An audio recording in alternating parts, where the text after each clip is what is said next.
Hey there, kiddos, and welcome back to the channel. I'm Uncle Frank, hoping that you guys are having a great day. And in today's video, we are cracking open a little box of Weiss Schwarz Uma Musume.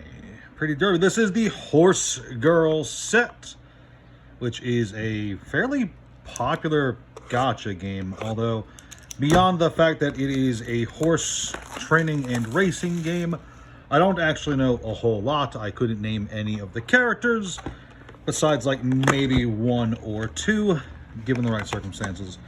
This is not a particularly large box, not too many packs, so this should be a nice, quick, and relaxing pack cracking experience.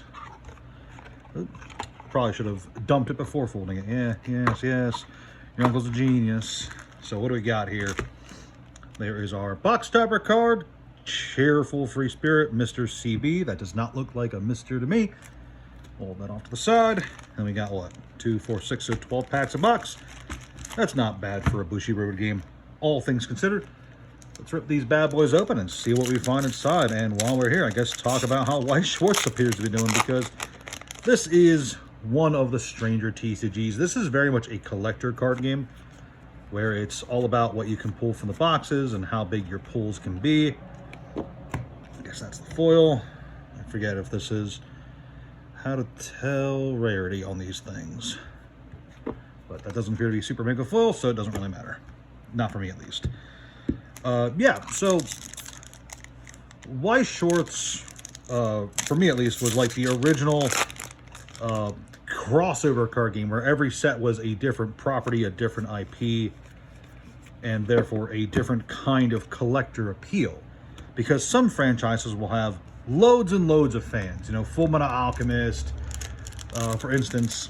If you gave me a few sets of Fullmetal Alchemist, I'd probably buy some of those just because I like the franchise. But if you put, like, I don't know, Solo Leveling in front of me, I probably wouldn't care so much. That's a nice looking foil, because I don't like Solo Leveling as a series. What is that? The Winged Dragon of Ra? What is that? It's supposed to be a horse, not an Egyptian god card. But yeah, so for years, Weiss Schwarz really kind of struggled to stay afloat, at least in my experience as a store owner and as someone who's like dealt with people, well, that's a really nice fling, who collect, buy, and sell the game, just because some sets will do really good and then other sets will tank in value almost immediately. I remember when the Konosuba set first dropped, and it was actually very hard to even get a hold of even loose packs for a very small period of time, just because of how popular Konosuba was. But meanwhile, other sets that had released the same year, you could find huge discounts, not just on the boxes, but the cases, just because nobody seemed to want them. And of course, I think that's kind of crazy, especially when you look at how these things age. A lot of the older Weiss Schwarz sets, you know, the Fate sets, for instance, have aged really well. Oh, that's a really vibrant foiling there. Nice. Some of the oldest Fate Weiss Schwarz sets have aged really well, which just goes to show, even if a set is not initially received well, because those Fate Zero sets and the Unlimited Blade Works set, those did not sell well originally. At least not in my experience, they didn't.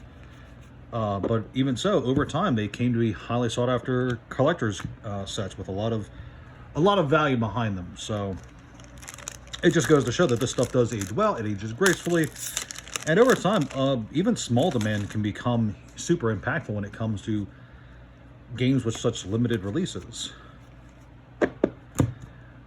Overall, just makes it a bit shocking to hear people, because there are people who bash it, people who hate it, people who say, oh, Weiss Schwarz, why would I ever buy that? You know, no one plays it. Well, people collect it. And that's, a lot of people forget that these are collectible card games. Trading card games have collector's appeal. And sure, the game part of Weiss Schwarz might not be the greatest. Honestly, I couldn't tell you a single rule for the game. Yeah, ask me how to play and I'd have no idea. But what I do know is that different sets are highly collectible, and in turn, this makes it a really solid collector's game of choice. Just because when it comes to any collectible, obviously just a handful of interested parties is all it takes to really drive that demand and keep things going well into the future after the initial release. So, as we end this quickie video today, I just wanted to say, Otakon, hope you're watching.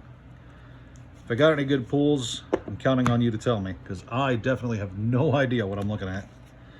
Wait, no! That's one I recognize. I recognize her from the memes.